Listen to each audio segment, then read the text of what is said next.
कैसे हो आप लोग?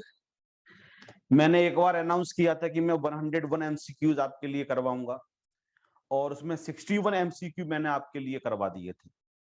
अब जो रिमेनिंग 40 एमसीक्यू हैं वो आपके एमटीपी से रिलेटेड हैं, जो एमटीपी इंस्टीट्यूट ने रिलीज करी है। फर्स्ट एमटीपी का तो पूरा सॉल्यूशन मैंने अपने चैनल पे अपलोड किया हुआ है।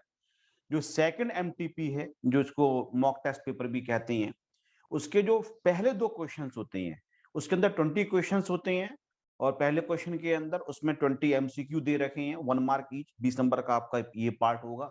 सेकंड क्वेश्चन होगा, उसमें अगेन 20 क्वेश्चंस दे रखे होंगे 1 मार्क ईच के हिसाब से, लेकिन वहां आपको ऑप्शंस नहीं दे रखे होंगे। बहुत छोटे से क्वेश्चंस होंगे वो लोग, उनका केवल एक या दो लाइन का या केवल एक वर्ड का आंसर होगा। तो वो 40 क्वेश्चंस को आज मैं आपके साथ डिस्कस करूंगा।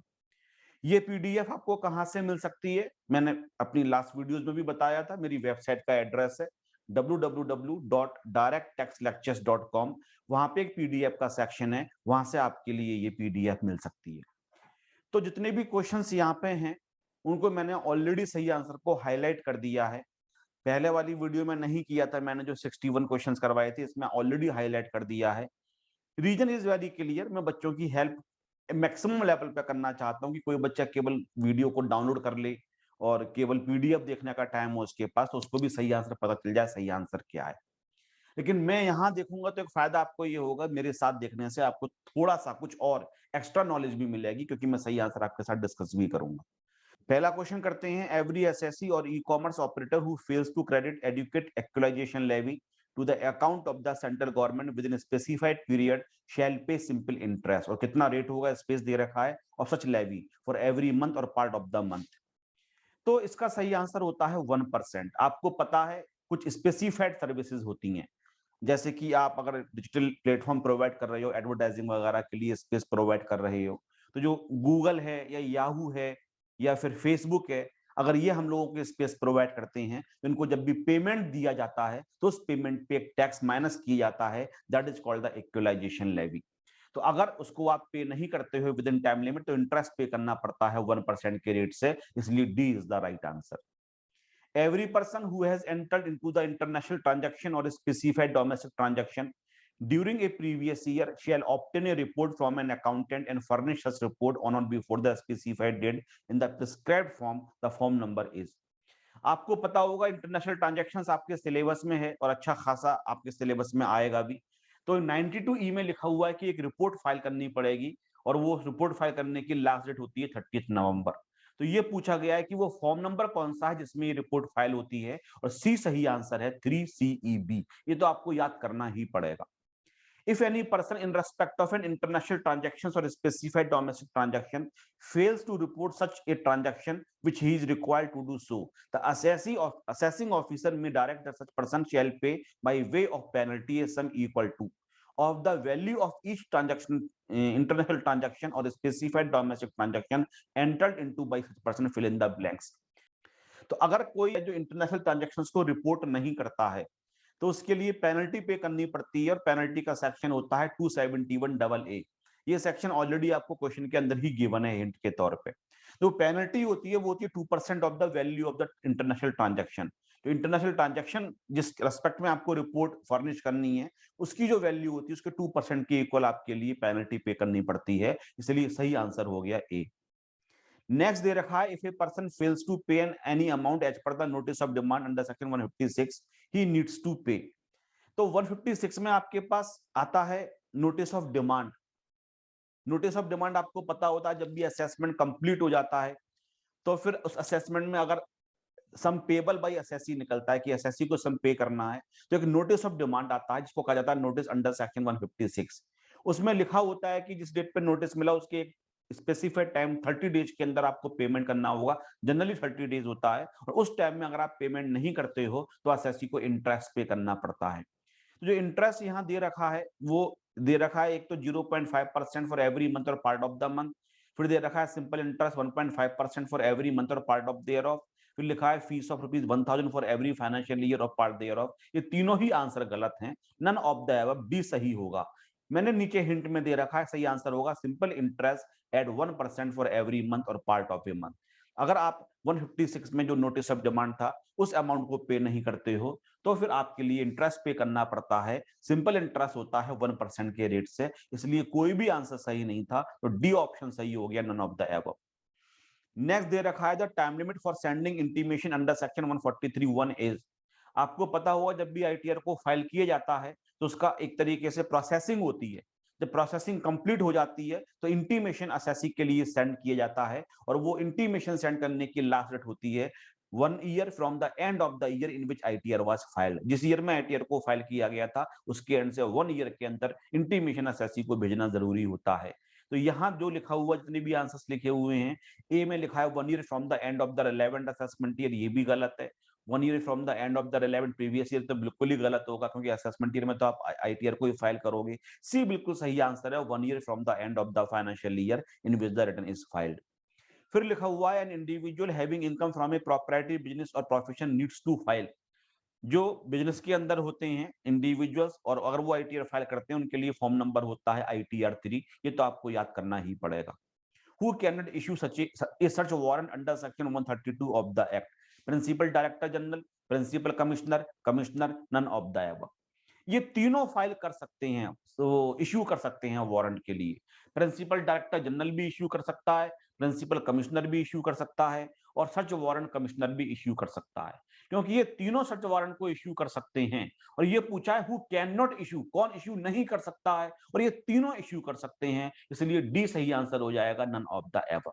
बच्चे इस क्वेश्चन को समझने में थोड़ी गलती कर देंगे, वो ये मान लेंगे कि इसके अंदर हु कैन नॉट इश्यू, और वो बाई चांस ये समझ सकते हैं कि वो ये पूछ रहे हैं कौन इश्यू कर सकता है, कौन इश्यू नहीं कर सकता है, और ये तीनों इश्यू कर सकते हैं। इसलिए इसमें कोई भी ऐसा ऑफिसर नहीं है जो इस कैटेगरी में फॉल करता हो, इसलिए डी सही आंसर हो जाएगा। If a person whose total income exceeds ₹5 लाख fails to furnish his income on और बिफोर 31 दिसंबर of the assessment year, he shall pay fees of. तो देखो, अगर इनकम आपकी 5 लाख रुपीज को एक्सीड नहीं करती है फिर तो पेनल्टी अप टू 1000 हो सकती है, आपको ये पता है अच्छे तरीके से। लेकिन अगर आपकी टोटल इनकम 5 लाख को एक्सीड करती है तो फिर ये देखते हैं कि 31 दिसंबर या उसके बाद, 31 दिसंबर तक फाइल कर देते हो पेनल्टी होती है 5000, 31 दिसंबर के बाद फाइल करते हो तो आपको पे करने पड़ते हैं 10,000। इसमें लिखा हुआ है फेल्स टू फर्निश, पहले तो लिखा हुआ है एक्सीड ₹5 लाख, फिर लिखा हुआ है फेल्स टू फर्निश ऑन और बिफोर 31 दिसंबर। इसका मतलब 31 दिसंबर के बाद फाइल की जाएगी, उसके बाद फाइल करते हो तो जो फीस पे करनी पड़ती है वो होती है ₹10,000, इसलिए B is the correct answer. Advance pricing agreement, short में एपीए भी कहते हैं, shall be valid for such period not exceeding 5 आएगा, ये तो सभी बच्चों को पता होगा, 5 consecutive previous years as may be specified in the agreement. तो जिस ईयर के लिए आप गए और वो आगे के 4 साल, इन 5 लगातार सालों के लिए एपीए मैक्सिमम, इन मैक्सिमम इससे कम के लिए भी हो सकता है, लेकिन 5 सालों के लिए जो भी एग्रीमेंट होगा वो वैलिड नहीं होगा। हालांकि रोल बैक ऑप्शन और भी होता है, जो पहला ईयर होता है उसके पीछे के 4 साल भी इंक्लूड किए जाते हैं, लेकिन अगर हम इन जनरल बात करें तो आगे के 4 साल और जिस ईयर में पहली बार गए टोटल 5 ईयर्स के लिए वैलिड होता है, इसलिए सही सही आंसर है जहां 5 लिखा हुआ है। फिर लिखा हुआ है any mistake which is apparent from the record in any order pass by assessing officer can be rectified under section. ये तो इतना फेवरेट क्वेश्चन है इंस्टीट्यूट का कि ये तो बहुत फ्रिक्वेंटली पूछा जाता है। मैंने इतनी सारी वीडियोस यूट्यूब पे अपलोड करी हैं और ये क्वेश्चन मैंने भी कई बार डिस्कस किया है। रेक्टिफिकेशन ऑफ मिस्टेक्स की मेरी वीडियो भी अपलोड है पूरी की पूरी, उसको भी आप लोग देखिए। तो 154, अगर कोई भी mistake apparent from the record है और असेसिंग ऑफिसर उसको रेक्टिफाई कर सकता है 154 में। वैसे तो बताऊं, असेसिंग ऑफिसर छोड़ो, कोई भी इनकम टैक्स अथॉरिटी है, कोई भी इनकम टैक्स अथॉरिटी अपने ऑर्डर को रेक्टिफाई कर सकती है 154 के अंदर। हाँ, ITAT नहीं कर सकता है, इनकम टैक्स अपीलेट ट्रिब्यूनल, क्योंकि वो इनकम टैक्स अथॉरिटी नहीं होता है। वो कर सकता है 254 सबसेक्शन 2 के अंदर, वो डिफरेंट मैटर है। लेकिन अगर इनकम टैक्स अथॉरिटी में लिखा हुआ, असेसिंग ऑफिसर लिखा हो, फिर चाहे कमिश्नर लिखा हो, तो वो रेक्टिफिकेशन 154 में हो सकता है, इसलिए ए सही आंसर है। Minimization of tax liability through the best use of all available allowances, deductions, exclusions, exemptions etcetera as per the act is main objective of the tax planning. देखो, टैक्स अवॉइडेंस, टैक्स एविजन, ये तो आदमी को करना ही नहीं चाहिए। Tax Avision का मतलब तो टैक्स की चोरी हो गया। आपकी इनकम बहुत ज्यादा है 20 लाख रुपए और आप डिक्लेयर करते हो कि मेरी इनकम 15 लाख रुपए, तो टैक्स एविजन हो गया। टैक्स अवॉइडेंस का मतलब हो गया कि आप टैक्स के लूपहोल्स का बेनिफिट लेते हो, इंटरप्रिटेशंस इस तरीके से करते हो कि वो आपके बेनिफिट में आ रहे हैं और लॉ की इंटेंशंस को आप डिफीट कर रहे हो, उसको कहा जाता है टैक्स अवॉइडेंस। और टैक्स प्लानिंग का मतलब होता है कि आप टैक्स कम से कम पे कर रहे हो, लेकिन आप किसी भी तरीके के रूल को, प्रोविजंस को, क्लॉज को वायलेट नहीं कर रहे हो। जो इनकम टैक्स ने आपको ऑप्शंस दिए हुए हैं, जैसे कि 80C टू 80U का बेनिफिट क्लेम कर लिया, सेल्फ ऑक्यूपाइड रेजिडेंशियल हाउस में अप टू 2 लाख का बेनिफिट मिलेगा, इंटरेस्ट पे करोगे उसका बेनिफिट क्लेम कर लिया, घर को बेचा बदले में दूसरा घर खरीद लिया, आपको एग्जम्पशन 54 का बेनिफिट मिल गया।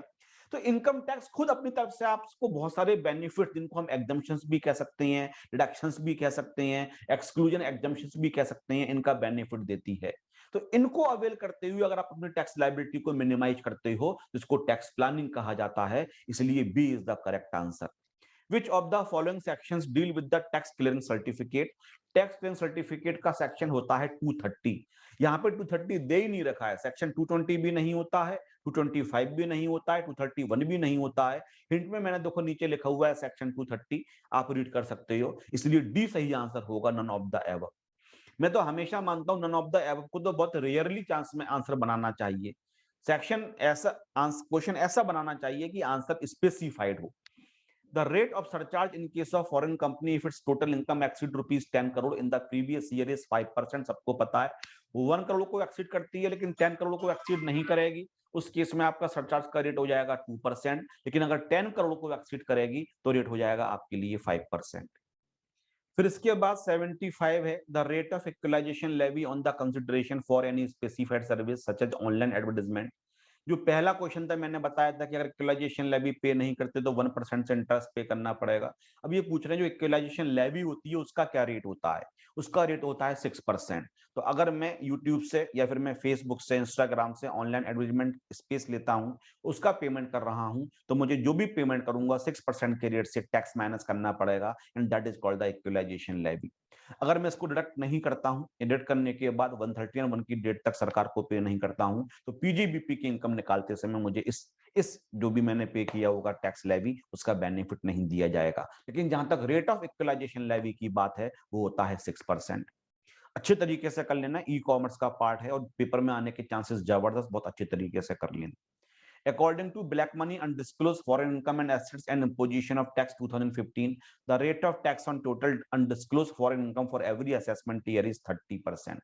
बच्चे कहते हैं सर ब्लैक मनी पे जो अनडिस्क्लोज इनकम होती है उस पर 60% नहीं होता है, फिर सिर्फ 25% सरचार्ज लगाया जाता है, तो 60 प्लस 25 15 हो जाता है 75, फिर 4% लगाते हैं हेल्थ एंड एजुकेशन सेस, तो 78% होता है अकोमोलेट करने के बाद। लेकिन सर रेट वैसे 60% नहीं होता है, वो तब होता है जब सेक्शन 68 69 एप्लीकेबल होता है। इंडिया में अगर आपको मिलती है अनडिस्क्लोज इनकम, यहां लिखा हुआ है undisclosed foreign income and assets, इसके जो प्रोविजंस होते हैं वो इनकम टैक्स एक्ट से गवर्न नहीं होते हैं, उसके लिए स्पेसिफिक एक्ट बनाया गया है, black money and imposition act 2015, और यहाँ पे जो टैक्स का रेट दे रखा है 30% दे रखा है, इसलिए कंफ्यूज मत होना। ब्लैक मनी पे एक वीडियो मैंने यूट्यूब पर अपलोड करी हुई है, देख लो, अगर क्वेश्चन आएगा तो उसी से आएगा, इस बात की गारंटी है। ICDS income computation and disclosure standards governs derivatives instruments. तो विच ICDS गवर्न्स डेरिवेटिव इंस्ट्रूमेंट्स, तो बहुत सारे ICDS सरकार ने आपके लिए इश्यू करे हुए हैं। जब भी आप अपनी इनकम निकालोगे पीजीबीपी अदर सोर्सेस की, तो जहां पे भी ये ICDS एप्लीकेबल हो रहे हैं, इसके अकॉर्डिंग इनकम निकाली जाएगी। तो कौन सा ICDS किस मैटर से रिलेटेड है, तो ये पूछ रहे हैं कि जो डेरिवेटिव इंस्ट्रूमेंट्स होता है उसके रिलेटेड कौन सा ICDS है, वो ICDS 6 होता है। इसमें डेरिवेटिव इंस्ट्रूमेंट्स के रिगार्डिंग क्लैरिफिकेशंस दे रखे हैं, प्रोविजंस दे रखी हैं। 78, बस ये काम जरूर कर लें जितने भी आपके ICDS हैं, कौन सा ICDS किस मैटर में डील करता है, ये जरूर याद कर लेना, एक क्वेश्चन डेफिनेटली आपके लिए पेपर में मिलेगा।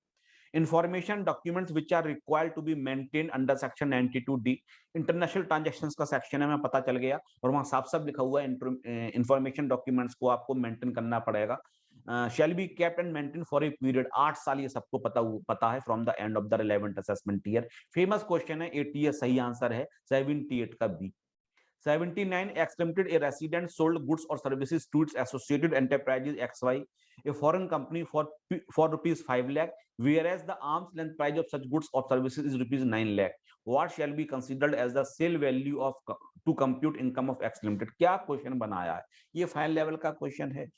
एक Indian company X limited resident है, उसने गुड्स बेची है अपनी फॉरेन कंपनी के लिए, 5 लाख रुपीज की गुड्स बेची थी, लेकिन एक्चुअली में जो ऑप्शन प्राइस है 9 लाख रुपीज है, मतलब आपको जो 9 लाख रुपए मिलने चाहिए तो उसकी जगह आपको 5 लाख रुपए मिला।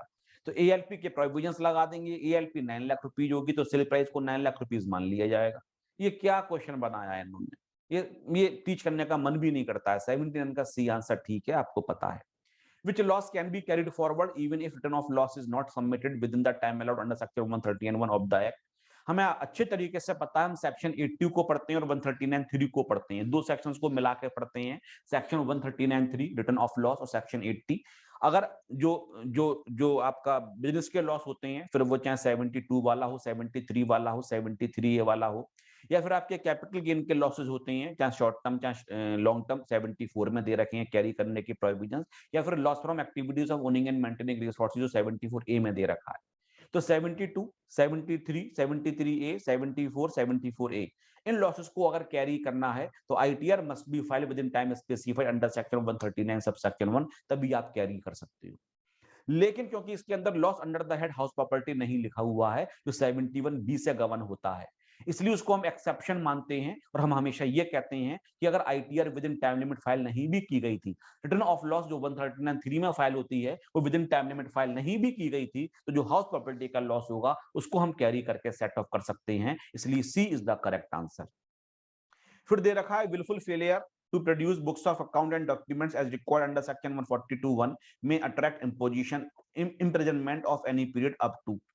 तो 142(1) में आपके पास नोटिस आते हैं, 142 सब सेक्शन 1 में नोटिस आता है, जो जिसका सब क्लॉज 1 होता है, उसमें नोटिस आता है कि आप with in time limit ITR को फाइल करो। लेकिन दो नोटिस और भी आते हैं, 142(1) 2 के अंदर भी आता है, 3 के अंदर भी आता है। जो क्लॉज 2 के अंदर आता है उसमें आपसे books and documents assessing officer demand कर सकता है for the purpose of the assessment. तो अगर जानबूझ के आप जो बुक्स ऑफ डिमांड्स या डॉक्यूमेंट्स आपसे डिमांड किए गए उनको प्रोड्यूस नहीं करते हो विलफुल जानबूझ के, तो जो इंप्रिजनमेंट होता है वो 1 साल तक का हो सकता है विद फाइन। फाइन भी लग सकता है लेकिन इंप्रिजनमेंट आपका 1 साल तक का हो सकता है, इसलिए बी इज द सही आंसर। सेक्शन कौन सा होगा, मैंने नीचे हिंट दिया हुआ है, सेक्शन 276D। इसके बाद 82 करते हैं, where the total income of an eligible assessee includes any income by way of royalty in respect of patent developed and registered in India tax 115BBF। पूरी एक वीडियो मेरी यूट्यूब पे अपलोड है इसकी, 2-3 साल पहले इस सेक्शन को इनकम टैक्स में इंक्लूड किया गया था, 3 साल मैक्सिमम हुए होंगे। अगर आपका कोई भी रॉयल्टी इनकम है जो पेटेंट के रेस्पेक्ट में मिल रही है, वो पेटेंट इंडिया में डेवलप एंड रजिस्टर्ड किया गया हो, तो कंसेशन रेट से आपको टैक्स पे करना पड़ेगा, और वो कंसेशन रेट होगा 10% ऑफ द सच रॉयल्टी, 10% के रेट से, और सेक्शन होता है 115BBF। मेरी वीडियो यूट्यूब पे पड़ी हुई है, जरूर देख लेना। इसके बाद the rate of tax to be deducted at source by any person responsible for paying income by way of interest by an infrastructure debt fund referred to in section 1047 to a non resident is 5%। Section 194LB होता है, अगर आप किसी person को interest पे कर रहे हो, और पे करने वाला कौन होता है, इंफ्रास्ट्रक्चर डेट फंड, अगर वो पे कर रहा है किसी के लिए इंटरेस्ट, तो उसको टीडीएस माइनस करना पड़ेगा 194LB के अंदर, और रेट हो जाएगा 5%, इसलिए 5% आपको लिख के आना पड़ेगा। अच्छा, वो क्वेश्चन शुरू हो चुके हैं जहां आपको 4 ऑप्शंस नहीं मिलेंगे, आपको डायरेक्टली सही आंसर लिखना पड़ेगा।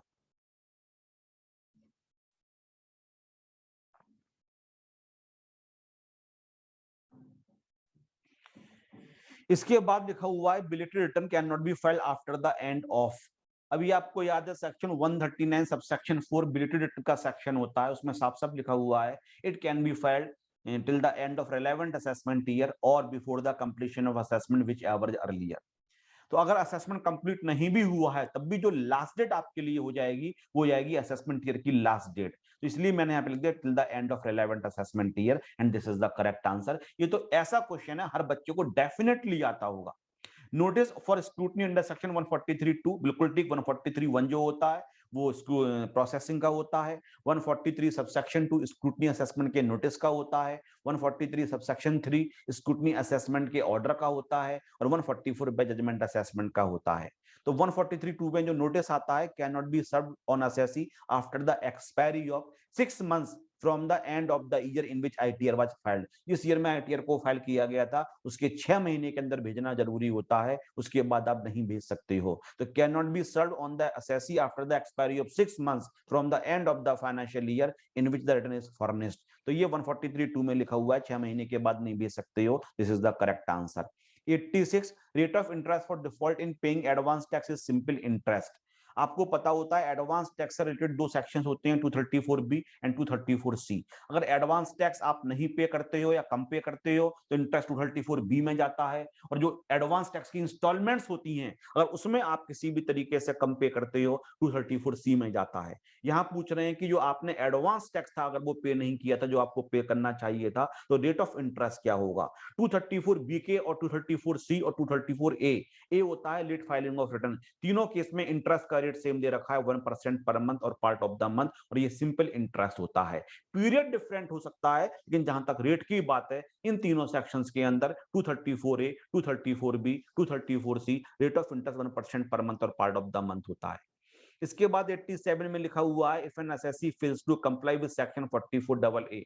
44AA होता है कि maintenance of the books of account, 44AB होता है कंपलसरी ऑडिट। तो वो कहते हैं 44AB में जो बुक्स ऑफ अकाउंट या डॉक्यूमेंट्स मेंटेन करने के लिए कहा गया था अगर आप नहीं करते हो तो आपको एक पेनल्टी पे करनी पड़ेगी। वो 271A में पेनल्टी होती है। पेनल्टी का अमाउंट पूछा गया है, that is ₹25,000। TNMM is the most commonly used method for computation। अब एक क्या क्वेश्चन पूछा गया है या आपके लेवल का क्वेश्चन है क्या, इस क्वेश्चन से मुझे खास नाराजगी है। Transaction net margin method, ELP निकालने की जो मेथड्स होती हैं comparable uncontrolled price method, resale price method, cost plus method, sale plus method, और एक होता है ट्रांजैक्शन नेट मार्जिन मेथड। इस मेथड को हम ELP निकालते हैं, इसलिए आंसर हो जाएगा for computation of the ELP या आर्म्स लेंथ प्राइस। फिर लिखा हुआ है name 2 assessees who do not need to follow ICDS। उन असेसी के नाम लिखो जो ICDS को फॉलो नहीं करेंगे। इनकम कंप्यूटेशन डिस्क्लोजर स्टैंडर्ड इसके ऊपर नहीं होगा। तो आपके स्टडी मेट में ही आंसर जहां पे ये चैप्टर शुरू होता है वहां लिखा हुआ है standards are required to be followed by.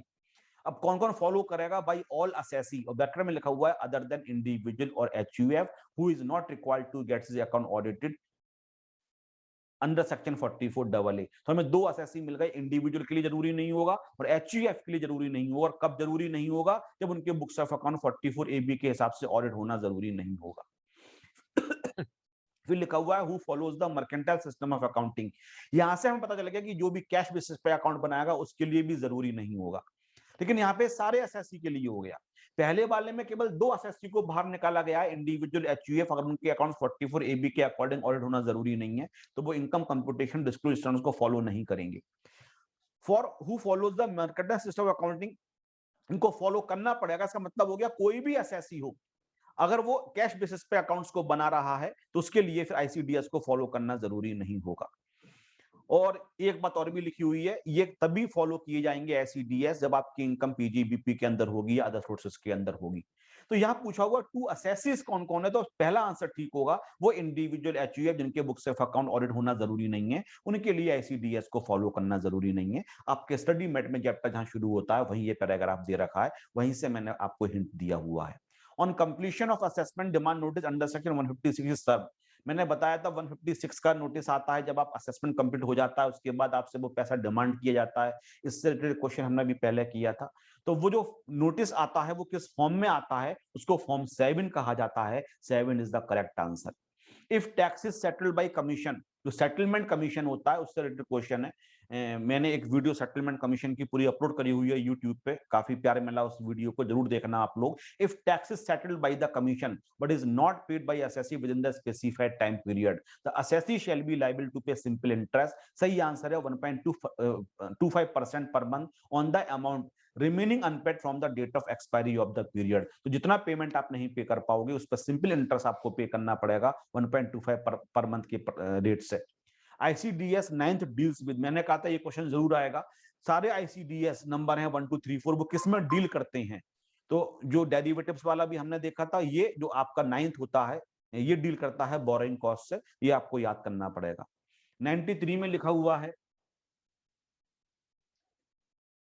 Mr. X has a house property located outside India which was acquired by him in the previous year 9-10 for rupees 50 lakh। 9-10 में 50 लाख की प्रॉपर्टी को उसने एक्वायर किया था। जो इंडिया से बाहर थी।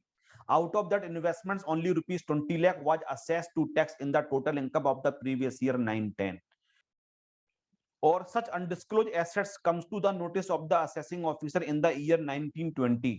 19-20 में पता चलता है कि ये एक ऐसी एसेट थी जिसको डिस्क्लोज नहीं किया गया था। If the value of the asset in the year 1920 is ₹1 crore, the amount chargeable to tax shall be। तो ब्लैक मनी से रिलेटेड हो गया। मेरी एक वीडियो यूट्यूब पे अपलोड है, उसको देखोगे तो आप इसका आंसर खुद भी निकाल लोगे, लेकिन मैं बता सकता हूं। 50 लाख की खरीदी थी और जो इन्वेस्टमेंट्स था, जिस इन्वेस्टमेंट से 50 लाख की खरीदी गई थी, उस पर 20 लाख रुपए पे वो टैक्स पे कर चुके थे। मतलब 30 लाख रुपए ऐसा था जिसको उस ईयर में टैक्स और पे होना था। आज जब असेसिंग ऑफिसर को पता चलता है कि ऐसी कोई एसेट इंडिया से बाहर है, उसकी वैल्यू 1 करोड़ रुपए हो चुकी है, तो कितने पे टैक्स पे करेगा? तो हम प्रोपोर्शनल बेसिस पे देखेंगे। 50 लाख जब वैल्यू थी, उसमें 30 लाख रुपए पर टैक्स पे करना था। आज वैल्यू 1 करोड़ है, तो कितनी वैल्यू पर टैक्स पे करना चाहिए? तो हम 60 लाख रुपए आंसर निकल के आएगा। तो ये एक तरीके से मैथमेटिक्स के थ्रू आप सॉल्व कर सकते हो। वीडियो देख लेना ब्लैक मनी वाली, उसमें डेफिनेटली आंसर आपके लिए मिल जाएगा। मैं दोबारा समझा देता हूं। 50 लाख रुपए आपके पास थे, जिसमें 20 लाख रुपए ऐसे जिस पे आप टैक्स पे कर चुके हो। इस 50 लाख रुपए से आपने इंडिया से बाहर को परचेज किया था।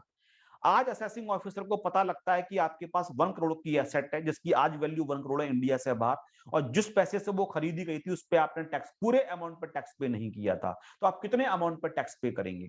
जिस समय वैल्यू 50 लाख थी, उस समय आपने 20 लाख पर टैक्स पे कर दिया था, 30 लाख पर टैक्स पे नहीं किया था। तो 50 लाख में आपने 30 लाख पे नहीं किया था, तो 1 करोड़ के रेस्पेक्ट में वो अमाउंट कितना निकल के आएगा? डेफिनेटली डबल हो जाएगा। तो 60 लाख पे आपको आज टैक्स पे करना पड़ेगा। इसलिए 60 lakh is the correct answer. जो मेरी वीडियो है ब्लैक मनी वाले, उसको जरूर देख लेना। मैंने कहा जो वीडियो मेरी अपलोड है, अगर क्वेश्चन आएगा तो उसी पे बेस्ड आएगा। The full form of CFC क्या देते हैं ये लोग क्वेश्चन बना के? इससे भी मुझे नाराजगी है। फुल फॉर्म CMA फाइल के क्वेश्चंस नहीं है बेटा। Controlled foreign corporations. 95 the rate of TDS under section 190D is 20% or 10%. TDS on income of FII or specified fund from securities referred to in section 115 AD। तो 196 जो foreign institutional investors होते हैं या कुछ specified funds भी होते हैं, तो जब उनको इनकम दी जाती है उनकी सिक्योरिटीज वगैरह पर, तो टीडीएस जो माइनस होता है वो 196D में माइनस होता है। एफआईआई के केस में 20% के रेट से माइनस होता है। स्पेसिफाइड फंड के रेट में 10% से माइनस होता है। तो वैसे तो 20% भी आंसर चल जाएगा, क्योंकि एफआईआई ज्यादा पॉपुलर है। लेकिन अगर बहुत ही स्पेसिफिक होना है तो दोनों रेट लिखे हुए हैं। 20% भी एक्ट में लिखा हुआ है और 10% भी लिखा हुआ है। CPU is a method to determine a comparable uncontrolled price method. अब ये क्या क्वेश्चन पूछ रहे हो आप? और सीपीयू का मतलब होता है comparable uncontrolled price is a method to determine the arms length price. 97 an assessee who is entitled to get a refund of tax shall also be entitled to simple interest 0.5% per month or part thereof on such refund। जो आपका income tax का refund है वो with in specified time अगर आपको वापस नहीं मिलेगा, तो उस पर आप इंटरेस्ट के लिए भी एंटाइटल हो जाओगे। और वो किस रेट से आपके लिए इंटरेस्ट मिलेगा? 0.5% per month or part of the month की रेट से। सिंपल इंटरेस्ट वो होगा, उस रेट से आपको इंटरेस्ट मिलेगा अगर आपको टैक्स का विद इन स्पेसिफाइड टाइम नहीं अलॉट किया जा रहा है। The maximum available period for exercising the option of safe harbour in. देखो बेटा, इंटरनेशनल ट्रांजैक्शंस के अंदर बहुत सारे बेनिफिट्स असेसी को दिए गए हैं। जैसे कि एपीए हो गया, एडवांस प्राइसिंग एग्रीमेंट। आप पहले ही बोर्ड के साथ एक एग्रीमेंट में चले जाते हो और उससे काफी हद तक आपको सेफगार्ड मिल जाएगा। अगर आप वो मेथड लगाते हो जो मेथड आप दोनों के बीच में एग्रीड हुआ था, तो उसी मेथड को असेसिंग ऑफिसर को एक्सेप्ट करना पड़ेगा। इसी तरीके से जब आपकी एएलपी निकाली जाती है, तो वहां पे भी लिखा हुआ है कि +-3% का वेरिएशन दिया जाएगा और 1% का होलसेल के केस में दिया जाएगा। एक सेफगार्ड वो भी दे रखा है। लेकिन एक सेफगार्ड और भी होता है, इसको सेफ हार्बर रूल्स कहा जाता है। सेफ हार्बर का मतलब ये होता है कि कुछ सर्कमस्टेंसेस दे रखी हैं, कुछ कंडीशंस दे रखी हैं और उसके अकॉर्डिंग उसमें एक लिमिट दे रखी है। आपको कम से कम इतना प्रॉफिट डिक्लेयर करना चाहिए इस सर्कमस्टेंसेस के अंदर। आप अपनी उतनी ही इनकम को कम से कम डिक्लेयर कर दो, तो फिर आपका केस ये माना जाएगा कि जो आपने ट्रांजैक्शन किया है वो एएलपी पे किया गया है। तो सेफ हार्बर कितने टाइम के लिए अवेलेबल होगा, वो ये पूछ रहे हैं कि उसका जो ऑप्शन होगा वो कितने टाइम के लिए एसएससी के पास अवेलेबल होगा। तो पहले कुछ टाइम के लिए था, फिर बढ़ा दिया गया, फर्दर बढ़ा दिया गया। अभी जो आखिरी बार कहा गया है वो कहा गया असेसमेंट ईयर 2021 और 21-22 के लिए आपके पास ऑप्शन है। तो मेरे ख्याल से तो आंसर 2 ईयर्स ही होना चाहिए। The maximum available period for exercise the option of safe harbour is 2 साल के लिए फाइनली जो इंक्रीज किया गया था आखिर में 2 साल के लिए हम और बेनिफिट दे रहे हैं। तो 2021 के लिए, 21-22 के लिए, तो यहाँ पे 2 साल के लिए आप अवेल कर सकते हो, इसलिए 2 years will be the right answer. मैंने दोनों ईयर भी लिख दिए हैं, कौन-कौन से ईयर्स होंगे। No order of assessment reassessment shall be made under section 147। 3 assessment बहुत जरूरी होती है। 143 3 स्क्रूटनी का होता है, 144 बेस्ट जजमेंट असेसमेंट होता है, 147 इनकम एस्केपिंग असेसमेंट होता है, और फिर एक होता है थर्ड असेसमेंट। जो इनकम एस्केपिंग असेसमेंट है उसका जो ऑर्डर आता है वो आफ्टर द 12 मंथ्स नहीं आ सकता है from the end of the financial year in which notice 148 was served.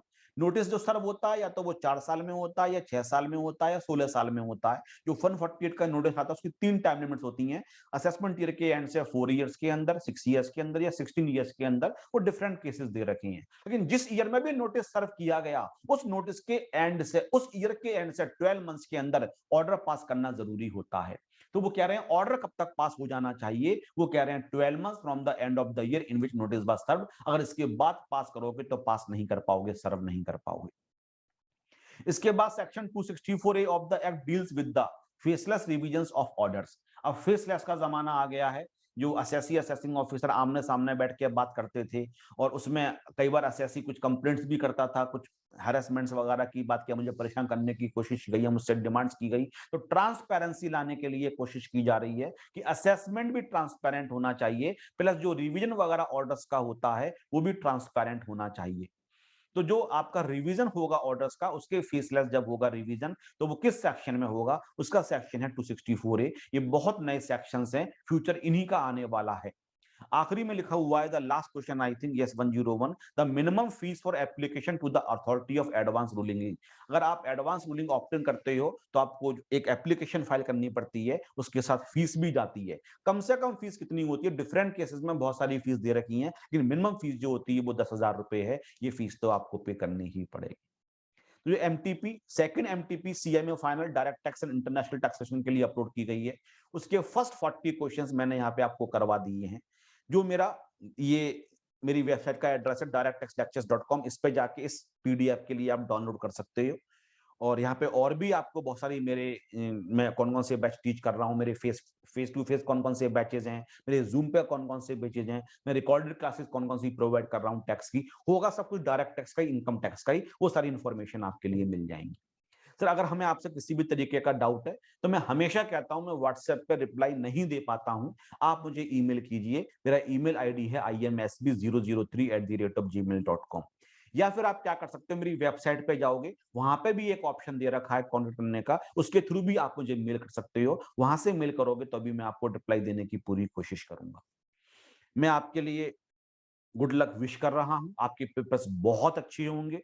और सब बातों को दिमाग से निकाल दो कि ऑफलाइन होने होने थे या ऑनलाइन होने थे, हम क्या चाहते थे, टाइप कितना करना है, ज्यादा करना है, सब बातों को दिमाग से निकाल दो।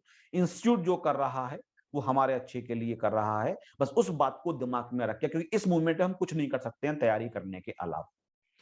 दिल लगा के आप जाओ पेपर देने के लिए, और जिसको भी मानते हो उसके आशीर्वाद लेके जाओ, ऊपर वाले का और घर के बुजुर्गों का। आपका पेपर डेफिनेटली बहुत अच्छा होगा, और मैं आप लोगों के लिए प्रे करूंगा कि आपका पेपर अच्छा हो। Thank you, bye bye, good day.